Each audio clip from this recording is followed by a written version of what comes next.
Bonjour tout le monde. Donc, merci Luc de participer à cette deuxième édition de nos webinaires. On est enchanté de vous avoir avec nous et de pouvoir découvrir Fullspeed et votre parcours et ce qui vous a amené à créer la solution vitesse. Donc, comme l'a dit Elliot, pensez à couper vos micros et à poser des questions dans le chat. Donc, je ne sais pas comment, Luc, vous voulez, est-ce qu'on fait questions au fur et à mesure ou est-ce que vous préférez qu'on pose toutes les questions à la fin?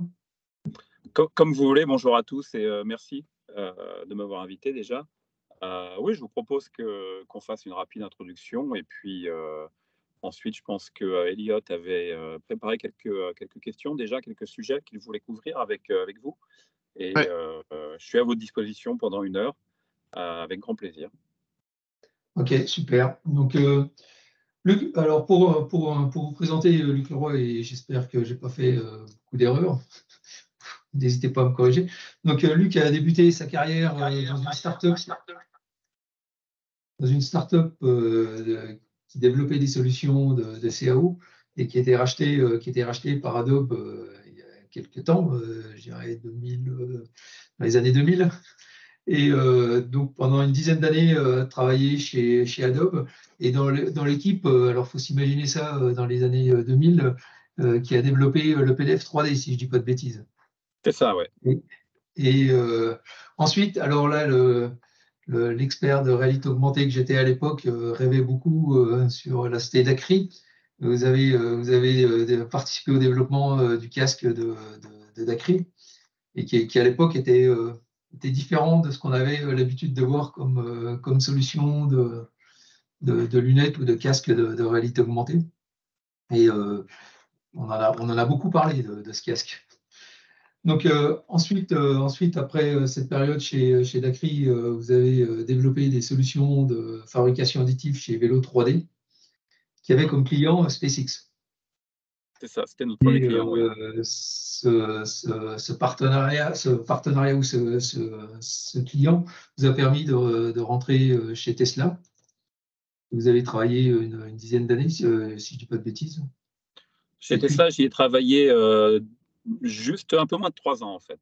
Ok, excusez-moi. Et donc, il y a eu une start-up de robotique entre Vélo 3D et Tesla. Il y a eu une start-up de robotique qui était trop tardive et trop pointue, donc inadapté au marché tel qu'il était à ce moment-là. Et c'est ce qui m'a amené à rejoindre Tesla en tout début 2018. Et donc en 2020, vous avez créé Fullspeed Automation en vous basant sur l'expérience et sur les solutions que vous avez pu développer et comprendre chez Tesla. C'est ça. Donc maintenant, je vous passe la parole et j'espère que je n'ai pas trop commis d'erreurs et si vous pouvez détailler un petit peu plus et nous expliquer ce qui vous a motivé à créer Vitesse et donc c'est quoi les avantages de Vitesse et c'est quoi les avantages de votre solution par rapport à ce qui existe sur le marché. Oui, bien sûr. Donc, merci beaucoup pour cette introduction. Bonjour à tous encore. Donc j'ai eu la chance de passer 10 ans effectivement chez Adobe, où donc nous avions inventé le PDF 3D en conversation avec tous les géants du CAD, donc Dassault Systèmes, Autodesk, et finalement c'est Adobe qui nous a rachetés. Et ça nous plaisait beaucoup parce que Adobe n'était pas dans le monde de la CAO, et avec le PDF, ils avaient déjà montré et démontré une volonté d'aller vers la collaboration. Et nous, ce que nous faisions, c'était un outil de collaboration, puisque là, on est en 2002-2003, et lorsque vous aviez des ingénieurs qui utilisent, je ne sais pas, Katia, par exemple, et des gens du marketing qui utilisent des logiciels d'illustration, eh bien, pour échanger les fichiers 3D à l'époque, c'était quelque chose. Et donc, le PDF 3D permettait de démocratiser l'accès à la donnée et aussi de permettre la collaboration autour d'un fichier 3D commun avec toutes les annotations qu'on pourrait retrouver dans tous les autres fichiers plus spécialisés.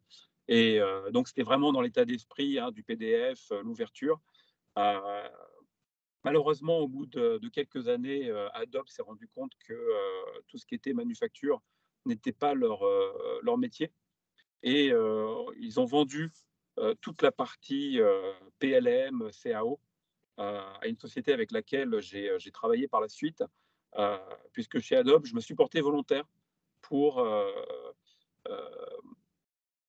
faire la maintenance, en quelque sorte, de tous ces contrats que nous avions avec les institutions, avec des obligations décennales. Donc, par exemple, on travaillait avec Airbus et on avait un contrat de support. Pendant 10 ans, il fallait assurer que le PDF 3D fonctionne tel que nous leur avions vendu. Donc, ça a été très intéressant. Ça a été un accélérateur de compréhension du monde du manufacturing. Alors qu'avant ça, j'avais une vue assez naïve sur la façon dont les choses fonctionnaient. Et puis au bout de 10 ans, donc j'avais eu 4 ou 5 métiers différents chez Adobe, une très belle boîte. Et la chance que j'ai pu avoir, c'est en tant que petit ingénieur français parisien qui est arrivé dans la Silicon Valley, découvrir les méthodologies de développement rapide et de qualité, de très bonne qualité logicielle, hein, puisque j'étais responsable de l'expérience utilisateur et de l'application pour Adobe Reader, donc le PDF Reader et Acrobat. Et ça, à l'époque, c'était 600 millions d'utilisateurs. Alors aujourd'hui, ça fait un peu sourire, hein, parce qu'on parle de TikTok, Meta et compagnie, où ils ont des milliards d'utilisateurs. À l'époque, il n'y avait pas les outils logiciels de déploiement, où il suffisait de pousser un logiciel sur l'App Store, et puis ça y est, ça partait sur des milliards d'utilisateurs, et on n'avait pas à gérer. Il fallait tout gérer à la main, toutes les infrastructures. Euh, donc voilà, un bel apprentissage. Ensuite, Olivier, vous l'avez bien surligné, Dacry. Donc au bout de 10 ans chez Adobe, je voulais être plus proche du monde de l'énergie et du manufacturing. Dacry, gros focus sur l'énergie avec la réalité augmentée. Très beau produit. Effectivement, on a tous rêvé. J'ai compris assez rapidement que la technologie prendrait entre 5 et 10 ans avant qu'elle soit réellement aboutie et démocratisée. Euh, A priori, on ne porte toujours pas des casques de réalité augmentée dans les usines, hein. Donc, et on est déjà 8 ans plus tard. Donc, je pense qu'il y a encore quelques années avant que la technologie soit vraiment disponible. Et aujourd'hui, on le fait très bien avec des tablettes entre nous. On arrive à avoir des outils de productivité en réalité augmentée avec des tablettes. On le fait chez Full Speed. Ça marche très bien. Et donc, comprenant que la technologie n'aboutirait pas, j'ai décidé d'aller encore plus proche de la production avec Vélo, qui n'avait pas encore conçu les imprimantes Saphir, donc des grosses imprimantes 3D sur métal. Et les premières pièces que nous fabriquions étaient des morceaux de tuyères pour SpaceX, en fait avec des pièces Challenge, donc qui a priori étaient impossibles à imprimer à l'époque. Et nous avions réussi. Donc SpaceX était devenu le premier client. J'avais pas mal de désaccords avec le PDG, hein, qui est un monsieur brillant, mais on n'avait pas la même vision, ni technologique, ni marché. Et donc au bout d'un an, je suis parti. J'ai tenté de monter une boîte de robotique. Alors là, c'était des robots d'assistance pour les personnes âgées, donc du robot domestique. L'idée étant à l'époque d'offrir à nos parents euh, quelques années d'autonomie en plus. Et en fait, c'est un produit que j'ai développé trop tard, qui était trop complexe, il y avait trop de technologie, ça coûtait trop cher. Et puis très rapidement, je suis redevenu plus raisonnable, à retrouver un job dans une entreprise établie. Et cette entreprise établie, c'était Tesla. Donc pas si établie et pas si tranquille. Et alors curieusement, mon job, c'était d'intégrer l'autopilote dans le firmware véhicule. Donc rien à voir avec le monde des usines. Sauf qu'à l'époque, donc là on est tout début 2018, c'est l'enfer de la production, l'enfer de l'automation. On n'arrive pas à produire le modèle 3 et c'est le logiciel dans l'usine et notamment le logiciel qui est embarqué dans le véhicule qui contribue énormément à la fabrication du véhicule lui-même. Donc on peut imaginer les procédures de validation, de calibration qui sont embarquées dans le véhicule et qui bloquent le progrès dans l'assemblage de la voiture. Donc ça a été très révélateur. Ça a été un peu une nouvelle perspective sur le monde de la fabrication. C'est la pièce qui se fabrique elle-même, puisque le véhicule chez Tesla, depuis le modèle 3, apporte sa généalogie à chaque station d'assemblage. Donc c'est très intéressant comme concept. Et tout le monde en riait à l'époque en disant ils sont complètement malades. Aujourd'hui, c'est la référence et puis ils ont atteint des productivités dans les usines avec des grandes densités robotiques et puis surtout de l'équipement qui historiquement était designé pour fabriquer 5000 ou 7000 véhicules par semaine. Ils en tirent entre 9 et 10 000 avec le même investissement CAPEX au départ. Donc il y avait des petites leçons à en tirer. Je trouvais ça intéressant. Et ce qui me marquait, c'était l'hétérogénéité des systèmes. Vous voyez la différence entre les automates, les robots industriels, les caméras intelligentes et le coût d'intégration. Moi, j'avais une armée de 330 ingénieurs dans mon équipe. C'est complètement fou. Je m'occupais du développement de l'automation. 330. J'ai rencontré mon homologue chez Toyota. Il avait 63 personnes. Alors que Tesla, c'était tout petit par rapport à Toyota. Donc, c'est le coût à payer de l'agilité, de la capacité à démarrer des lignes très vite et à constamment réviser les process pour faire une amélioration continue des produits. Et donc, il devenait évident qu'il y avait une opportunité, qu'il y avait un besoin pour une meilleure plateforme dans le monde de la production. Et le point d'apologie, ça a été l'usine à Shanghai, donc qui a été vraiment un double tournant pour moi, puisque d'abord, on a réussi en moins de temps que prévu et moins d'argent à démarrer une usine qui était vraiment au top. Donc en termes de vélocité, qualité, traçabilité, il n'y a pas de MES centralisé, par exemple. On a tout développé en Edge avec des services qui sont autonomes et indépendants. Donc ça donne une grande résilience à l'usine. Il peut y avoir des problèmes techniques, ça n'empêche pas la production d'avancer. On peut aller mettre à jour les recettes de façon très ponctuelle pour soit personnaliser le véhicule, soit pour voir appliquer des corrections en temps réel, en minimisant l'impact qu'on va avoir sur la production. Il y a très très peu de réparations en fin de ligne, par exemple, donc ce qui est assez unique dans le monde de l'automobile, en tout cas. Et donc ça, d'un côté, c'était super. Alors, sauf qu'on travaillait tous 90 heures par semaine. Moi, j'avais passé 10 jours par mois en Chine. Donc, ce n'était pas durable en termes humain.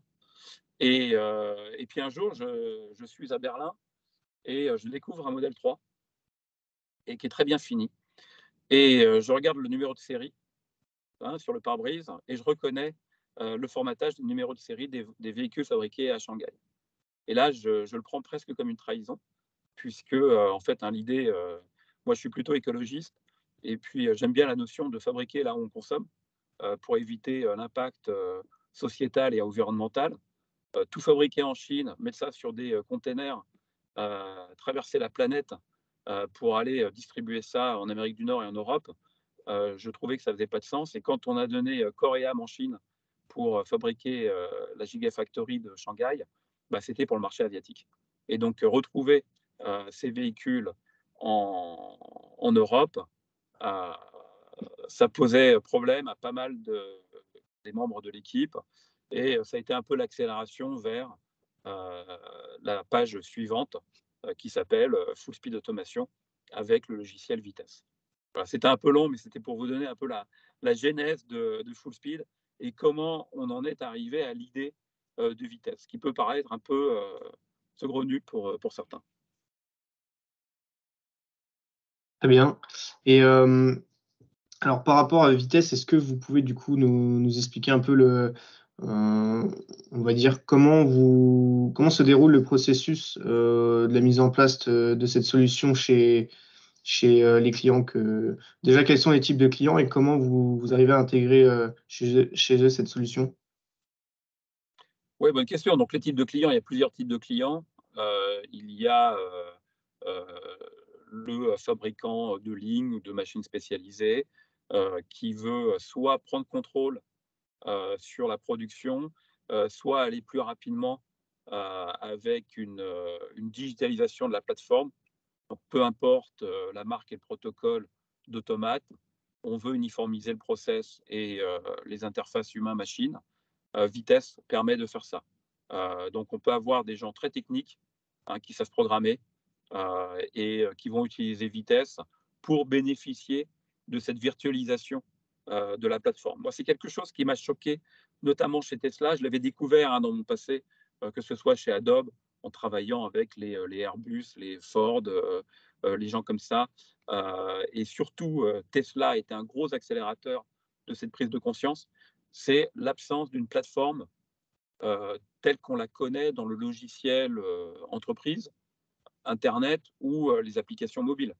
Aujourd'hui, lorsqu'un éditeur de jeux vidéo ou d'applications quelconque fait une application, il y a très peu de développeurs qui sont dédiés à une plateforme, que ce soit Android ou iOS ou le web. Généralement, il y a des développeurs, on appelle ça des développeurs full stack. Ils développent une application et puis on va appuyer sur un bouton et l'application, elle va être disponible sur la plateforme iOS, Android, Windows, Mac, et il y a une version web. Et il y a très peu d'affinage pour aller polir l'expérience utilisateur sur une plateforme donnée. Alors que dans les usines, on a l'approche un peu inverse. Dès qu'on demande à un responsable ou une responsable de production sur quoi tourne l'usine, on va nous donner une marque d'automate. Ce que je trouve assez symptomatique, c'est comme si dans le monde du logiciel entreprise, on disait moi, ma boîte, elle tourne sur HP UX dans un data center. Alors qu'aujourd'hui, on se fiche de savoir si c'est du data center ou du cloud. Est-ce que les serveurs sont Linux ou Windows Server? Peu importe, on utilise SAP, Salesforce, ça se connecte avec des microservices, c'est complètement abstrait, que ce soit une marque ou l'autre, une plateforme ou l'autre, ça marche de la même façon. Chez Tesla, on s'est rendu compte qu'il était primordial d'atteindre un niveau de virtualisation équivalent pour pouvoir itérer rapidement. Voilà. Et donc, ça, c'est la première obligation et le premier service rendu par Vitess. Vitess digitalise tous les composants qu'on va manipuler dans un centre de production, quelle que soit la marque d'automate, de robot industriel.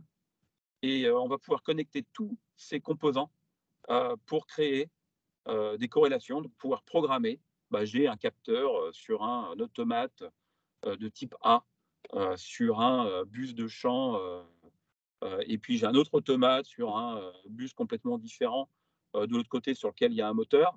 Et je vais en un clic pouvoir programmer que le capteur A va aller démarrer le moteur B qui est sur un automate différent, de type différent, dans le voisinage. Vous voyez? Voilà. Donc ça, c'est la première obligation.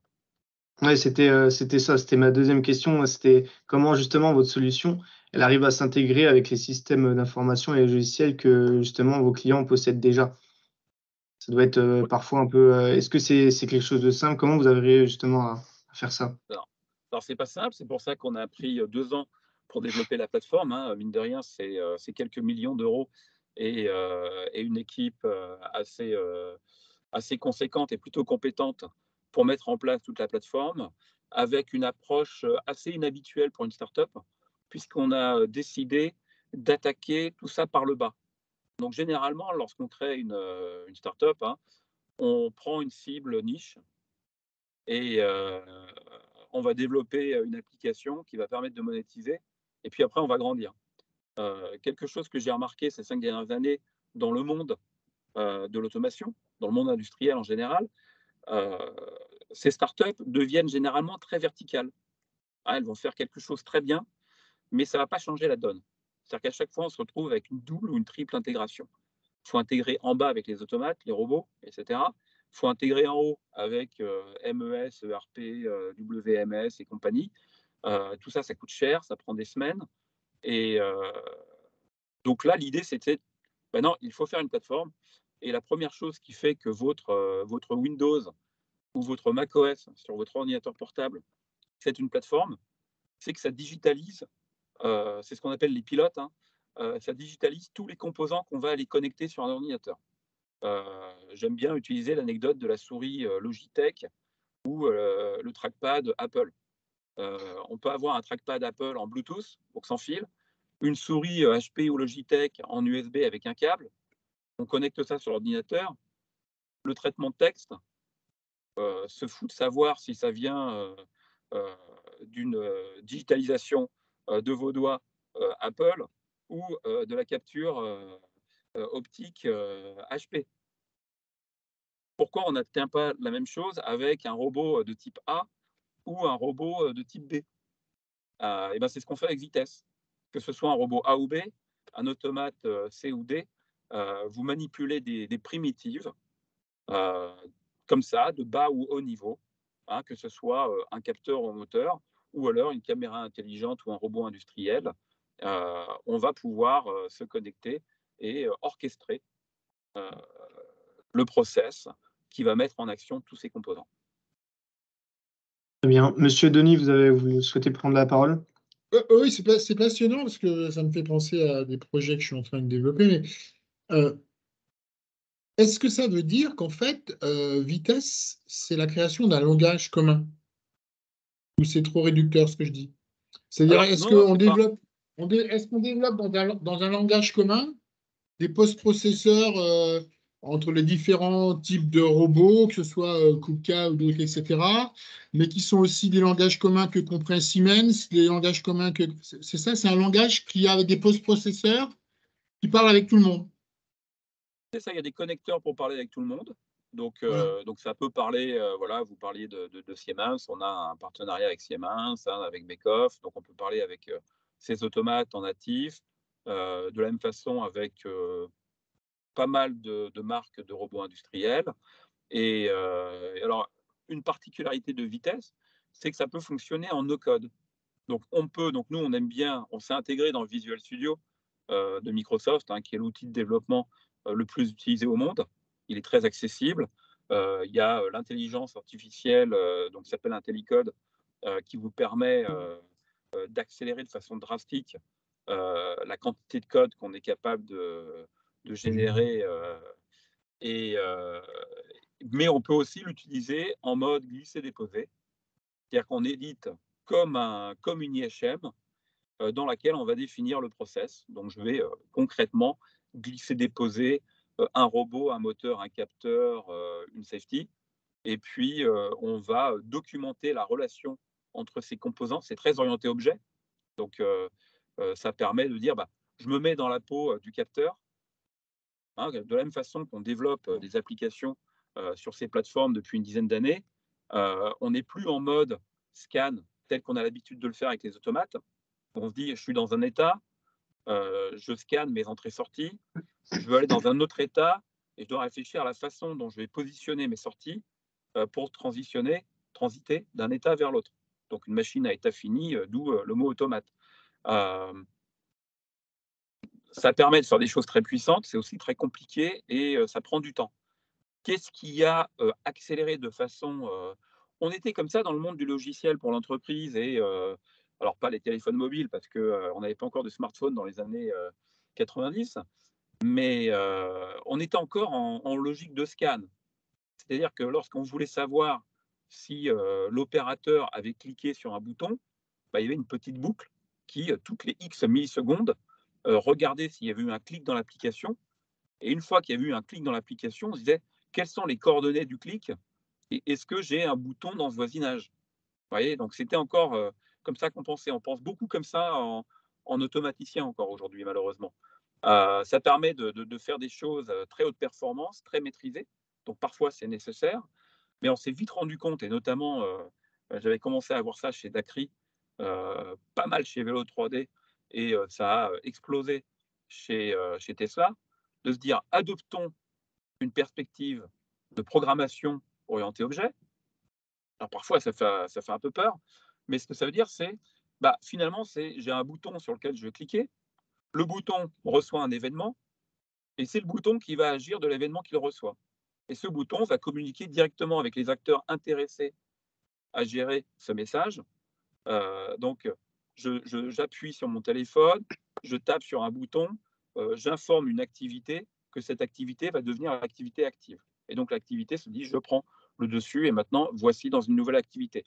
C'est la façon dont on programme vitesse. On va glisser-déposer un proxy, un capteur de proximité quelconque, optique, induction, peu importe. Pour vitesse, ça n'a aucune importance. Et on va regarder les événements et les états de ce proxy. Et donc, il y a un événement qui est détection d'une présence. Donc, on va dire, lorsqu'il y a détection d'une présence, par exemple, je ne sais pas, je vais vouloir mettre le frein sur le moteur du convoyeur, parce que ça veut dire que la palette est arrivée. Donc, du coup, ça devient très, très intuitif. Et ce que ça permet de faire, c'est que les ingénieurs process, qualité, vont pouvoir commencer à programmer sur leur ordinateur portable les IHM, les process, un peu en mode découverte, un peu en mode brouillon, si j'ose dire, en mode bac à sable serait plus approprié, faire le gros du travail.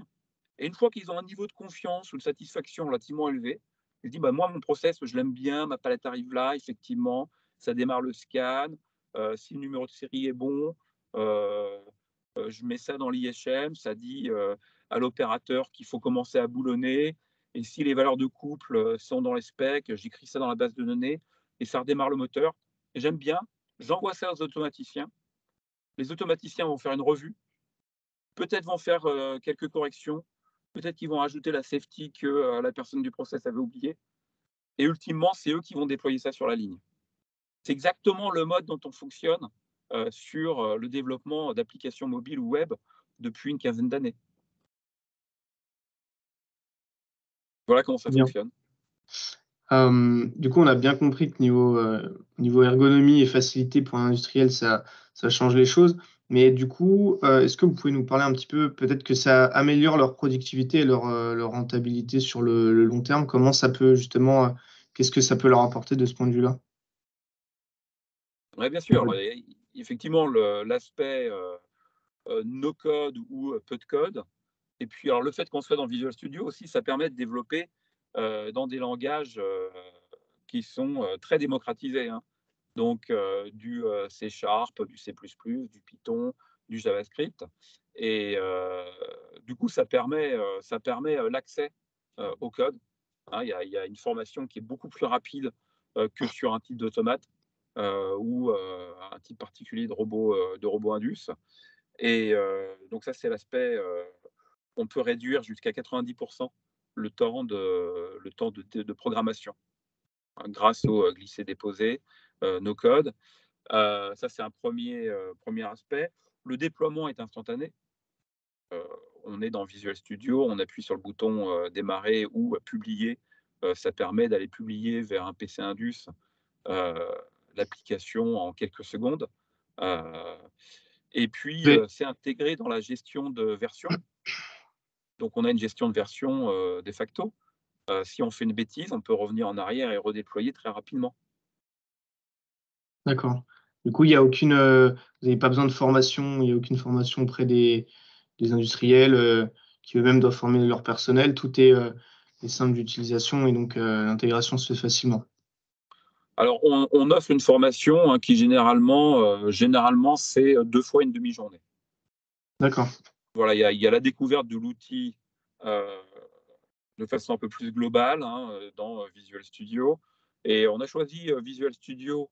On va avoir d'autres offres qui vont arriver assez rapidement. Mais là, par exemple, on a vu, il y a eu une communication de l'un de nos confrères allemands qui aime bien Ethercat et qui explique qu'il bénéficie de tous les progrès qui ont été faits avec OpenAI, ChatGPT et ainsi de suite dans leur outil de développement, parce qu'ils ont eu l'intelligence eux aussi de s'intégrer dans Visual Studio.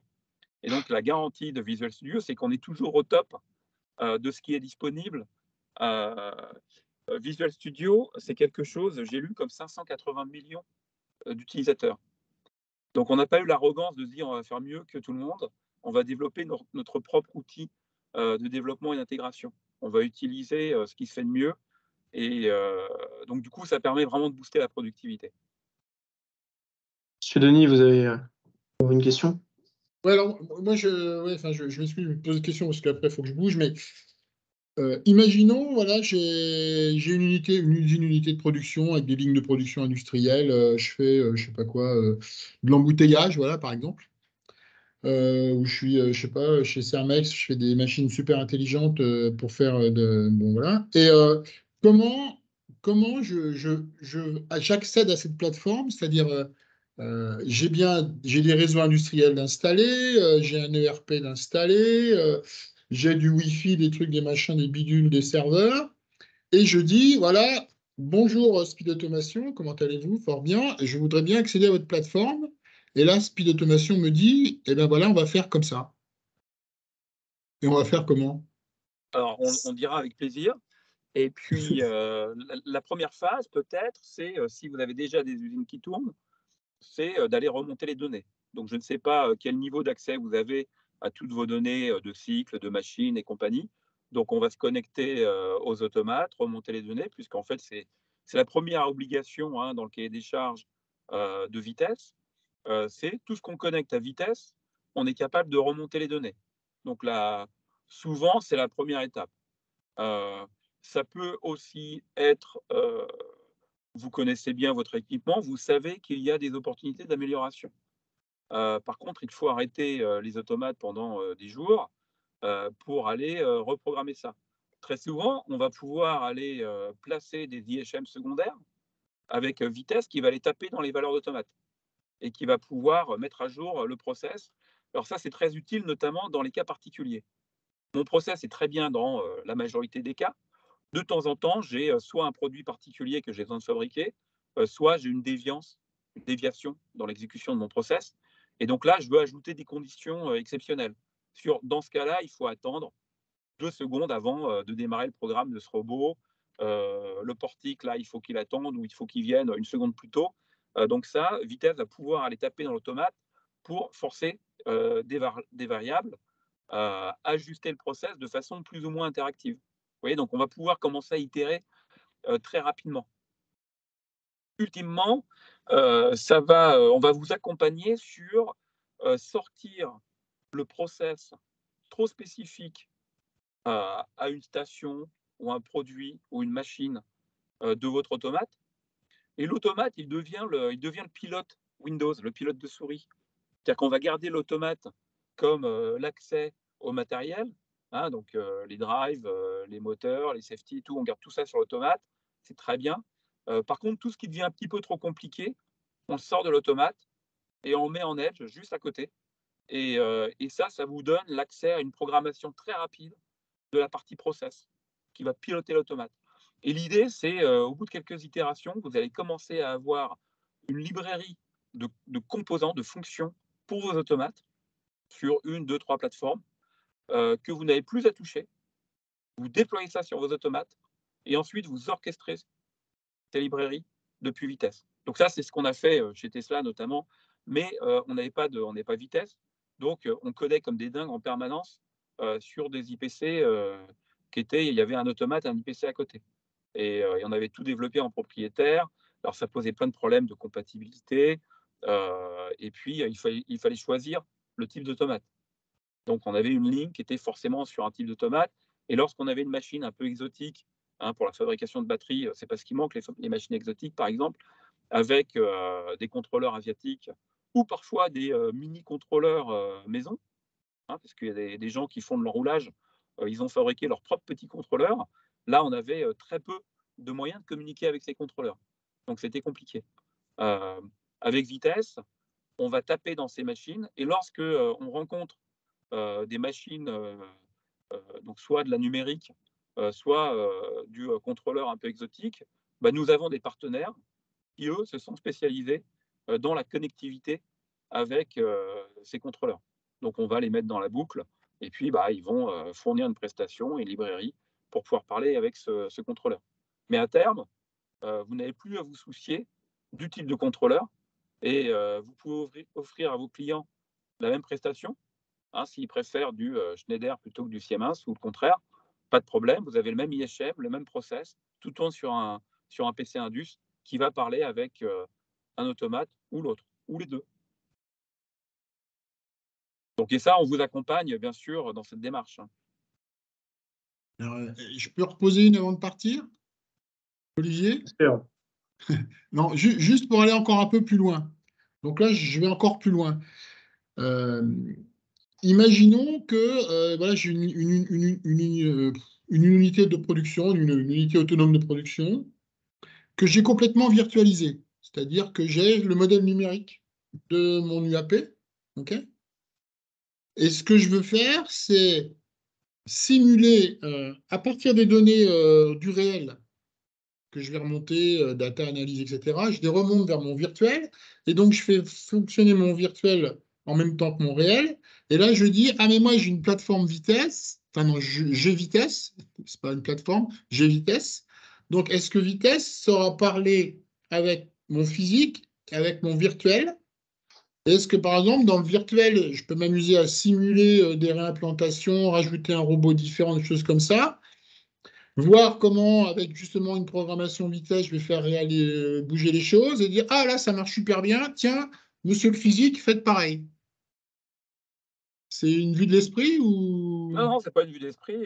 D'un point de vue vitesse, un automate physique ou un automate virtuel, c'est relativement transparent. Donc en fait, on a même fait le test alors avec des fabricants d'automates allemands, hein, qui sont les leaders du jumeau numérique, que j'aime bien appeler des cousins numériques d'ailleurs, parce que souvent c'est plutôt des cousins plus que des jumeaux. Et donc votre cas d'usage, il est très important. Je pense qu'il faut avoir la capacité de faire tourner le jumeau numérique en miroir numérique. C'est-à-dire que depuis la donnée, depuis la télémétrie de l'équipement de production, pour voir les déviations. Parce qu'il y a aussi un autre problème, c'est que moi je rencontrais ça chez Tesla en permanence. Donc on avait des jumeaux numériques pour quasiment toutes les lignes. Et c'est là que le mot cousin numérique est arrivé, parce qu'au bout de quelques mois de prod, on se rend compte que les gens de la maintenance, les gens de l'excellence côté production, bah, ils ont apporté des changements et ils n'ont pas communiqué aux équipes ingénierie qui maintiennent le jumeau numérique. Et puis bon, on se rend compte qu'un robot a été déplacé. Voilà, il y a des tas de valeurs qui changent. Et donc finalement, on a un très haut niveau de confiance avant un déploiement grâce aux jumeaux numériques. Et en fait, ce niveau de confiance, c'est un faux ami. On se fout dedans, et nous, on a cartonné des robots dans des véhicules là, parce qu'on avait tout le temps la pression pour redémarrer les lignes. Ça, c'est la culture Tesla, où c'est pas grave de cartonner un véhicule. Moi, je l'ai vécu. C'est plutôt un élément d'apprentissage. Et personne n'a été blâmé. Donc, c'est ce qui était joli. Mais bon, sauf qu'on se sent quand même assez mal. Et puis, travailler jusqu'à 2 heures du mat pour remettre les lignes en route, c'est jamais passionnant. Mais c'est le danger du jumeau numérique. C'est qu'il y a trop d'écart parfois entre le monde physique et le monde virtuel. Moi, je le vois plus pour faire des outils d'aide à la décision par rapport aux investissements futurs, quoi. Je suis complètement d'accord avec vous. Ouais. Très bien. Merci pour votre question. C'est super passionnant hein, quand même. Moi, je dis, c'est super passionnant cette histoire. Je suis d'accord. C'est pour ça qu'on a choisi de démarrer Full Speed. Alors, nous avons beaucoup investi justement dans la télémétrie, les jumeaux numériques, que pour l'instant nous utilisons comme des outils de productivité interne pour pouvoir aller plus vite avec nos clients. Et lorsqu'on fait un jumeau numérique aujourd'hui, on l'utilise en mode télémétrie, en miroir numérique de l'équipement pour du diagnostic, de l'optimisation et de la formation. Super, je vois qu'il nous reste un peu plus de 5 minutes. Si certains des participants souhaitent poser des questions, Monsieur Leroy, n'hésitez pas. Oui, hello, bonjour. Bonjour. Oui, donc moi je suis Réja. Alors moi j'ai besoin d'une petite question par rapport justement à des lignes. Par exemple, nous on a pas mal de lignes qui sont des lignes qui sont déjà en place entre guillemets, et donc du coup refaire toute la programmation, c'est pas forcément. Enfin, je sais pas si c'est conseillé ou pas, mais je pense que ça va prendre beaucoup de temps et certainement beaucoup d'investissement et beaucoup d'immobilisation des lignes. Et je voudrais savoir en fait si vous avez eu des cas clients où ils font du retrofit complet des lignes, ou plutôt on utilise vitesse sur des nouvelles lignes qu'on reparte from scratch, ou potentiellement du reverse engineering est possible ou pas, ou est-ce que vous planifiez aussi justement de dire, bah, tiens, moi, ça, un des problématiques que moi j'ai, c'est que j'ai de moins en moins d'automaticiens. Par contre, j'ai des lignes qui sont là, je ne peux pas le mettre à la poubelle. Et est-ce que demain, Vitesse sera une alternative pour aller aspirer l'intelligence que nous, on a sur la ligne pour que derrière, demain, je remplace les automates par des... Enfin, je ne remplace pas les automates, mais en tout cas, Vitesse remplacera les puratages de la ligne pour que derrière, je puisse être beaucoup moins critique, entre guillemets, quoi, pour refaire fonctionner la ligne. Je ne sais pas si c'est clair ou pas ma question. Oui, c'est clair et ça fait du sens. Alors, moi, je n'ai jamais vu de rétrofit. Hein. Ça coûte trop cher, ça prend trop de temps, la valeur n'est pas forcément là. J'entends ici et là des industriels qui le font. C'est plus pour des problèmes de normes, en fait, hein, parce qu'ils veulent former les automaticiens, les automaticiennes sur une plateforme de données, et ainsi de suite. Donc l'enjeu est plus là, au niveau de la maintenance et du développement, que de la productivité directe. Maintenant, Vitesse a été designé justement pour aller se mettre sur l'automate existant et progressivement en sortir la logique. C'est-à-dire qu'au début, on va être en mode observation, on va se connecter à l'automate, on va sortir les données intéressantes pour comprendre ce qui se passe. Ça va permettre d'identifier des opportunités. On va dire, bah, peut-être qu'il y a un automate qu'on ne touchera jamais finalement, hein, parce que la machine, elle est 95% en prod, il n'y a pas de problème de qualité, le process est bon, et elle est constamment en train d'attendre parce que le process est plus rapide. Il y a très peu de raisons d'aller mettre à jour cette machine. Par contre, on va vouloir en remonter les données. Et d'autres endroits, d'autres îlots ou automates, où au contraire, on va observer qu'il y a matière à améliorer ou à modifier tout simplement parce qu'on ne fabrique plus la même chose. Et c'est un intégrateur ou un fabricant de machines SP qui avait fourni ça. Ils ne sont pas forcément disponibles ou ils n'existent plus. On rencontre ça aussi, hein, des machines qui ont 30-40 ans. Et donc là, on va commencer à tirer les spaghettis, si je peux dire, et utiliser les opportunités.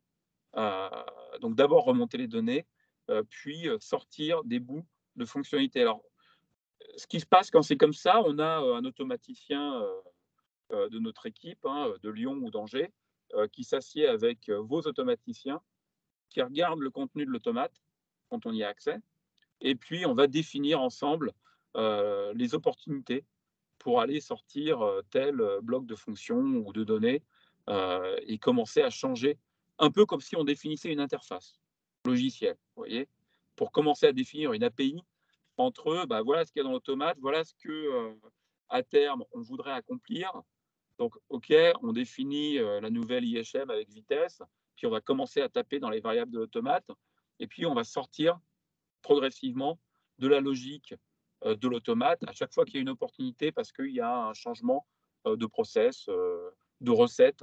Hein, nous, on a le cas hein, souvent des industriels assez établis qui veulent déployer de la gestion de recettes en IHM. Voilà, ils ont un ERP et puis ils veulent pouvoir soit recevoir une notion, une recette très simplifiée ou pas d'ailleurs depuis l'ERP, avoir l'IHM qui permet soit en continu, soit quelques fois par jour d'aller valider, ordonnancer ce qu'on a depuis les recettes, et puis appuyer sur un bouton, et ça va mettre à jour en quelque sorte la logique qu'il y a dans l'automate. Est-ce que ça répond un peu à votre question? Nous, on préconise, nous, ce développement itératif, progressif. Ok, ça marche, c'est beaucoup plus clair pour moi. Merci beaucoup. Le plaisir est pour moi. Alors après, il y a parfois des usines où on arrête tout pendant 3 semaines, un mois, et où là, effectivement, on peut devenir beaucoup plus agressif et aller dire on sort tout de l'automate et on reprogramme et on divise entre l'automate qui devient le proxy au matériel et Vitesse qui va faire l'orchestration.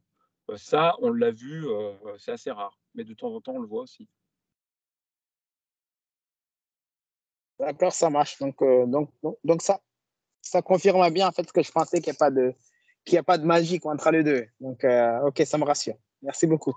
La magie, c'est la remontée des données. C'est la capacité à scanner le contenu de l'automate, remonter les données et vous faire un tableau de bord qui permettra de voir les données qui remontent de la machine. Et ça permet justement d'accélérer, d'assister à la prise de décision sur qu'est-ce qu'on fait de l'automate. Est-ce qu'on laisse le code comme il est ou est-ce qu'on commence à en faire quelque chose de plus intelligent? Très bien. Merci beaucoup, Luc. Le plaisir est pour moi. Merci, Reza. Olivier? J'ai plusieurs questions. La première, c'est quand on a un automate, c'est vous qui développez par exemple un automate qui n'est pas dans votre base. Je sais que vous avez plusieurs marques, mais si on prend un automate qui est, tout à l'heure vous parliez de contrôleurs un petit peu exotiques, c'est vous qui développez la couche bas niveau pour faire communiquer l'automate avec vitesse? Ou Alors, la réponse est oui, même si dans la proposition, on va peut-être embarquer un confrère, une société qui se spécialise dans ce type de communication. Par exemple, aujourd'hui, nous n'avons pas développé de communication avec aucune commande numérique. Voilà, parce qu'on a nous avons des confrères qui font ça depuis des années. Ils le font très bien. Ça ne coûte pas si cher. Donc, on ne s'est pas embêté à développer cette couche. Ensuite, bon, bah, il y a les protocoles et les bus traditionnels. On peut aller en mode bus, en EPC, avec des choses comme ça, communiquer avec la plupart des automates un peu exotiques. Ils ont généralement une cinquième roue comme ça qui permet de balancer les données. Donc, c'est souvent ce qui se passe. Alors, ça ne marche pas aussi bien qu'en natif, bien entendu. Les performances ne seront pas les mêmes si on parle avec un automate en Ethercat et qu'on lui parle en natif. Ça ne sera pas la même chose que si on active le serveur OPC et qu'on parle en EPC UA. Mais ça marchera. Je vais laisser la parole à Sylvie. Oui, bonjour et merci pour ces explications. Vous parlez souvent d'automates. Qu'en est-il aujourd'hui au niveau référence de communication avec des robots? Alors, on communique avec plus de robots que d'automates. Et ouais, les classiques, donc ABB, KUKA, Fanuc, Staubli, Yaskawa, on communique avec ces robots. Donc, ça permet d'aller orchestrer les programmes robots qu'on peut assister à la génération, plus ou moins, en fonction de la plateforme et des ambitions et des besoins de nos clients. Et derrière ça, Vitesse va pouvoir assurer une poignée de main entre le robot et Vitesse. Donc, typiquement, si vous avez assisté, même c'est sur LinkedIn, le démonstrateur que nous avions au CES et que nous avions à Global Industries il y a un peu plus d'un mois à Lyon, un Staubli qui communique avec un automate, un jumeau numérique, un IHM. Et le challenge, la question que nous posions à nos visiteurs, c'est d'observer cette station et de dire quoi pilote quoi. Est-ce que c'est le robot qui génère de la télémétrie qui pilote le jumeau numérique ou est-ce que c'est le jumeau numérique qui pilote le robot? Est-ce que c'est l'automate qui a un programme qui pilote tout ça ou est-ce que c'est l'IHM qui pilote? Et personne n'a réussi à donner la bonne réponse. Et bien sûr, toutes les demi-journées, on changeait un peu qui orchestrait qui. Voilà, donc la poignée de main où on peut avoir soit Vitesse qui va ordonnancer les programmes robots. La palette arrive, robot numéro 2 balance le programme numéro 6. Et puis la télémétrie qui nous fait savoir où on en est dans le programme numéro 6. Programme numéro 6 terminé ou quasiment terminé, on peut rebalancer la palette. Ça, c'est typiquement de l'orchestration de haut niveau que Vitesse va faciliter grandement. On n'a plus à gérer les poignées de main avec les tags entre les robots et les automates. Ça, c'est toujours pénible. D'accord. Donc, il va au-delà quand même d'un serveur de mouvement. Il peut orchestrer, mais on peut aussi aller beaucoup plus loin et demander aux robots qu'ils prennent la main sur un certain nombre de choses. C'est ça, on peut aller jusqu'à faire, alors je m'excuse, j'ai utilisé un anglicisme, jogger le robot. Vitesse peut envoyer les valeurs angulaires ou la position du défecteur en temps réel. On peut faire ça aussi. Ça n'a pas toujours de la valeur. Oui. Parfois, il vaut mieux avoir les 12 programmes prédéfinis dans le robot. Ils ne sont pas prêts de changer a priori. Et puis, on va les orchestrer. Et qui sont, eux, programmés par des roboticiens et qui existent et qui a en code robot, langage propriétaire de chaque fabricant de robots, comme avant, on va dire. Hein. C'est souvent le cas. Généralement, c'est le cas. Il y a déjà des robots qui ont déjà des programmes qui vont assez bien. Et on va remonter la télémétrie. Donc, on va pouvoir afficher des graphes avec les positions angulaires, etc. On pourra même mettre un jumeau numérique du robot dans la télémétrie pour avoir une représentation visuelle de la position du robot, vélocité, etc. Ça va avoir de la valeur. On en a parlé tout à l'heure, que ce soit pour du diagnostic, de l'optimisation ou de la formation, typiquement. Il y a quelques applications, notamment dans le monde de la soudure, où vitesse va être très utile, puisque dans le jumeau numérique, on va pouvoir dessiner, donc je sais pas, je vais importer une pièce comme ça dans vitesse, dans la création 3D, et puis je vais définir cette surface, cette arête, et je vais dire, tu soudes de là à là avec tel profil sur le soudeur, et ça, vitesse va être capable de dire au robot, tu vas là, tu vas là, et puis d'ordonnancer le profil soudure en fonction de la position du robot.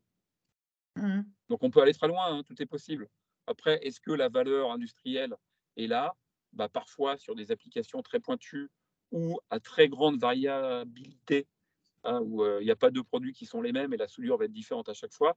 Là, effectivement, on va le faire en mode ce qu'on appelle feed forward, où vitesse va balancer en amont les ordres de motion du robot, mais on va préférer la répétabilité du process, parce que dans l'industrie, c'est la répétabilité qui fait les certifications, la qualité, etc. Donc pour l'instant, la notion de je préprogramme mon robot avec ou sans vitesse et j'orchestre les programmes robots, c'est ce qui reste le plus fiable. Ok. Très bien, merci. De rien, merci à vous. Eh bien, on arrive à la fin de ce webinaire. Évidemment, si certains des participants ont des questions complémentaires, n'hésitez pas à m'envoyer un mail ou un message et je les ferai parvenir à l'équipe de Full Speed Automation. Olivier, je te laisse la parole pour le mot de la fin. Déjà, merci Luc pour votre présentation et la réponse aux nombreuses questions. Très intéressant. Merci à vous. Merci à vous de nous avoir invités et puis c'était avec grand plaisir. Donc, une nouvelle fois, merci à Luc et merci à Olivier pour votre participation. Et merci à toutes les personnes qui ont participé. Donc, on fera parvenir un questionnaire de satisfaction pour ce webinaire. Et comme on l'a dit en début d'introduction, on le fait tous les mois, tous les derniers vendredis du mois. Donc, vous pouvez noter la date du prochain qui aura lieu le 30 mai pour la 3e édition. Et comme l'a dit Elliot, n'hésitez pas à nous poser des questions, on les retransmettra avec un grand plaisir à l'équipe de Full Speed Automation. Et merci Luc pour votre temps et le décalage horaire, parce qu'on ne l'a pas précisé, mais vous êtes aux États-Unis en ce moment. Et c'est pour ça que le webinaire est plus sur la soirée que sur la matinée habituellement. C'est pour vous que c'est un effort, moi ça va, il est 9h40 du matin, donc la journée démarre bien avec des bourguignons et des Lyonnais. Donc, la vie est belle.